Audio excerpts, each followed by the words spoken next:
We'll ask Coach Smart for some general thoughts on the game, and then we'll go to your questions. I'll call on you. Coach? I would open with what a tremendous night, and the weather held off for the honoring of the first 5 Black football players to play at the University of Georgia. They came over and spoke to our team on Thursday. I thought they did a tremendous job.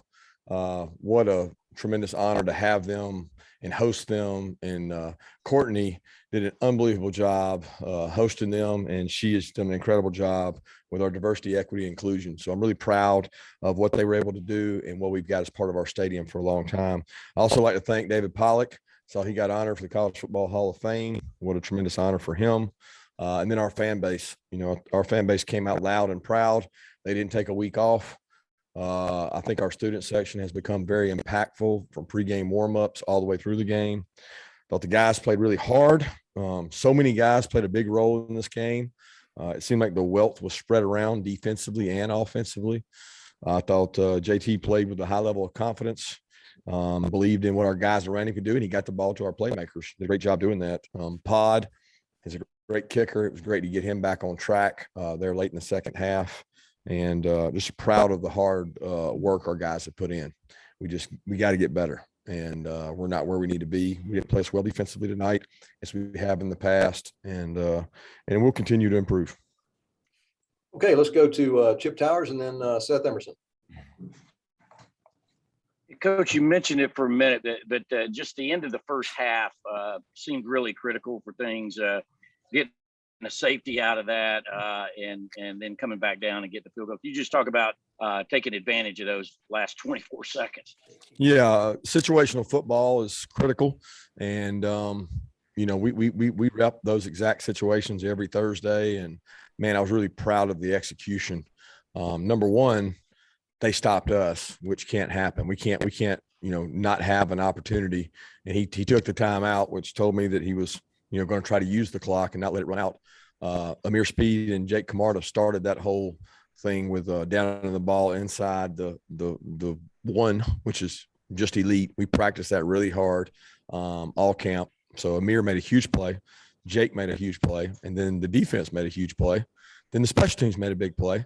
And then we were able to save our timeouts. And it was really big to get those pass plays to set up the field goal. I just thought that was a really good sequence to steal 5 points. Kirby, on offense, how much of it is that you're taking what the defense gives you? How much of it is that the passing game is just better than the running game for you guys right now?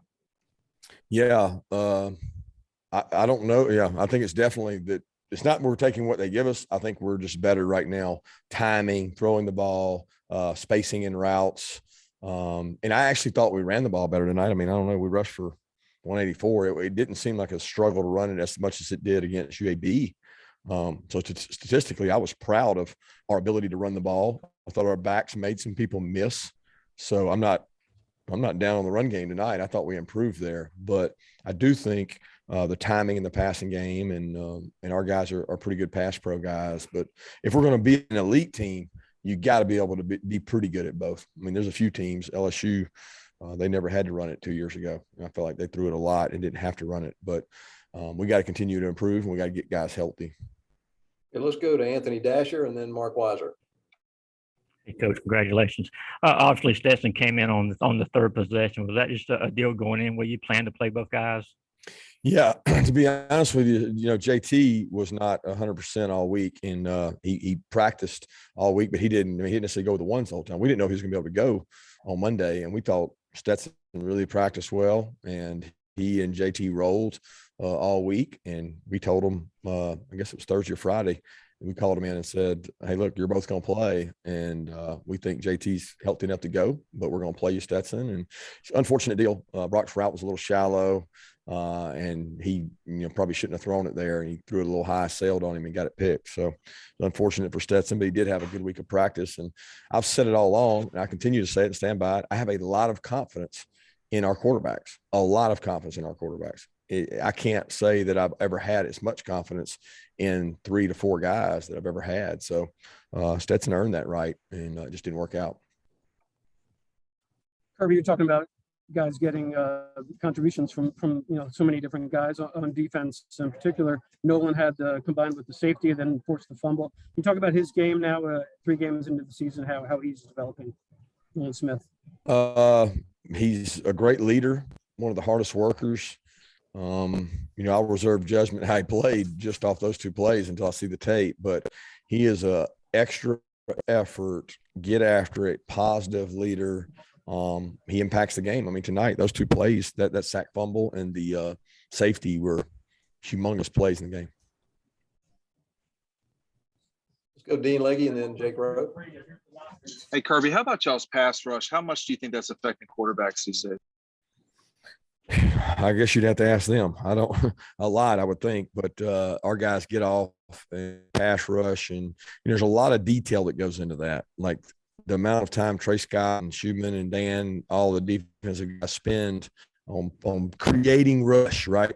Creating, it's not just one-on-one, I beat my guy. It's twists, it's stunts. It's more when it's a pass, when it's a run, when I can take advantage of things. There's a lot of things our linebackers call to our front to get them in pass rush mode. And when they're in pass rush mode, they're pretty good. So I know it's quarterbacks, but I thought, Luke did a great job. He's a really good athlete. He moved around. He made some plays with his feet. He bought time. He hurt us with some throws. Kirby, I know there's a big difference between being pleased and being satisfied. And I guess I just would like to ask you, it seemed like the game got a little sloppy there at times for you guys. What would kind of cause this in this game for you to be a little bit short of satisfied from an overall performance? Just execution of players. There's things you work on during the week, and there's things they just beat you sometimes. Like you get beat one-on-one. I'm not going to lose my sleep over that. They threw some one-on-one balls and beat us. But you don't execute when a coach tells you what play is coming on 3rd down, and you show them the play and say they're about to run this, and then they run it, and you don't stop it. That's disheartening. On offense, when you turn the ball over 3 times, we will not be a successful team if we turn the ball over 3 times. I don't care if we get 3. We can't throw 2 interceptions and fumble 1 and beat good football teams. So that's a fact. That's not like that will keep me from being satisfied or pleased. Let's go to Connor Riley and then to Catherine with the red and black. Hey, Kirby, you got Brock Bowers and Adonai Mitchell involved early tonight. What does it say about them that as freshmen, they're already at this point 3 games into their careers making major contributions for you at this point in the year? It's the way of college football now. A lot of good players leave junior years.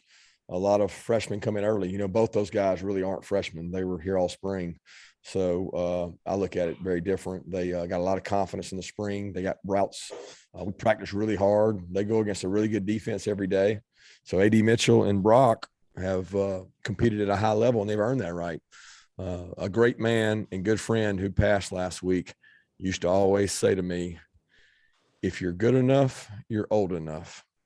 And that's compliments of my man, Trevor Moad, who lost his battle with cancer and meant so much to me personally and meant a lot to a lot of coaches. But I spent a year at Miami, 9 at Alabama, and 4 or 5 at Georgia with Trevor. And he just touches my heart and soul to think about the lives he touched.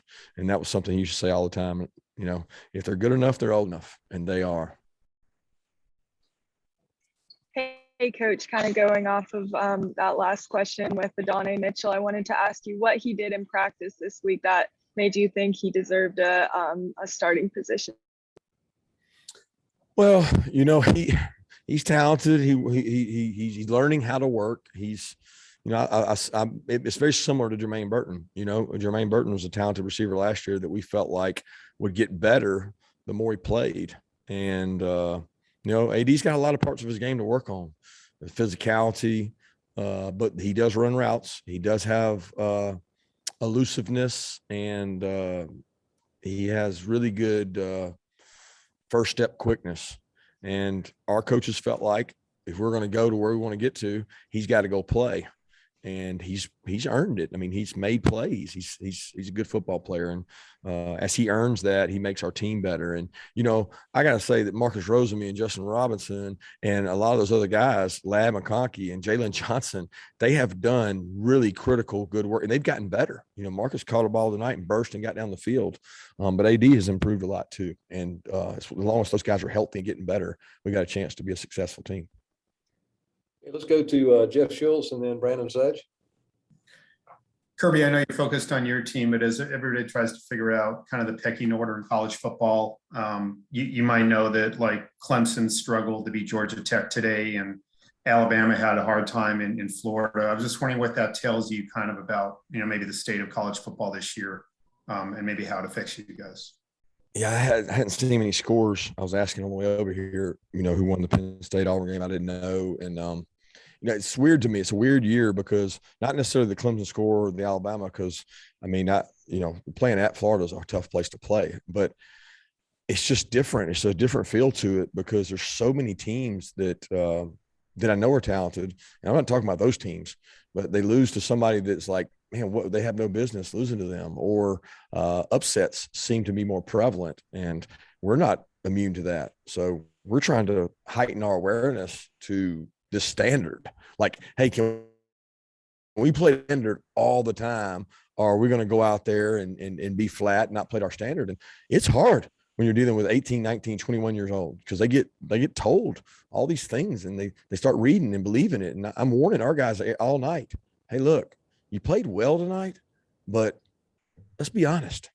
We're on this like trajectory, and we're trying to climb this thing. And on this flight, we're trying to take off. We're like wheels up. We're getting there. We're not at the highest altitude yet. And so what can we do to avoid that? But I see it every week in college football, and we try to bring it to our guys' attention. Hey, Kirby, kind of following up on the defensive line and the pass rush. I mean, especially at home when it's a third down or a crucial situation, and you're able to bring that pass rush and that pressure. How valuable is that unit at those moments? And then also, I know that you're not the type of guy who's going to say like, "Oh, they've done everything perfectly." So, how can the pass rush kind of improve here? Like, what do you feel like that next step is? I don't know. I have to watch this tape and see. I do think that our guys are great get-off guys. I think people are going to scheme us up a little bit. They're going to protect first. They're going to chip us. They're going to 7-man protect, and the 7-man protect, it's hard to beat it. So we got to have some answers. Some of our sacks have been coverage sacks, but tonight they had a nice plan. They got the ball out quick. They made it simple for the quarterback, and they beat us one-on-one some. So when you lose one-on-one, you can lose some third downs. We win a couple of those third downs, it's a worse situation for them. They were able to extend drives and able to do it. But, I don't know how we improve it, but I can assure you this, our coaching staff will never rest. When you're ripe, you're rot. When you're ripe, you rot. And when you're green, you grow. And by God, we're going to stay green because we're going to keep growing and getting better. Okay, we got time for a couple more. Let's go Mike Griffith and then Palmer Toms. Yeah, Kirby, you mentioned a couple of the shots they took. I guess I would just ask you about those plays. You say sometimes those just happen, or there's some teaching or correctable things for Amir on a couple of those deep balls. Well, not just Amir. I mean, it was several guys, right? DK got one. He went up and got one over the top of him, and Kamari got one. They hit an over route on Lewis. I think it came back and ended up being incomplete, but they had him, and they ran through a double once. So it was not just Amir. It was several guys. And, Josh Van had a good night for them. And, hey, we're going to face guys like him every week. So you got to play with great technique. And I don't care what your pass rush is. It's not getting there before that ball's out. I mean, that ball's caught, catch, throw. So, we can't protect guys all game. We got to play one-on-one. If you want to be a good defense, you better be able to play man-to-man. It's one of the number one qualities. And right now, we had some shots tonight that guys got on top of us. So we have to improve, and we got to grow and develop some younger players. Kirby, y'all were 8 of 12 on third down tonight. JT was talking about how impressed he was. What were your takeaways on that? Impressed That one drive, I don't know if it was 3 or 4 third downs, man, but our offensive line picked things up. Kenny McIntosh stepped up and hit a guy right between the eyes on a blitz. They went soft zone. They went max blitz. They did it all, and we converted on each one. So when you're efficient on third down, man, you're hard to beat. You are hard to beat when it's so frustrating for a defense to get to 3rd and 5, 3rd and 6, 3rd and 4, and you keep converting, and then you end up hitting an explosive. So I was proud of the ability to function and convert by our offense, which takes more than a throw and a catch. It's a lot of protection in there. Thank you, Coach Martin. Thank you, guys.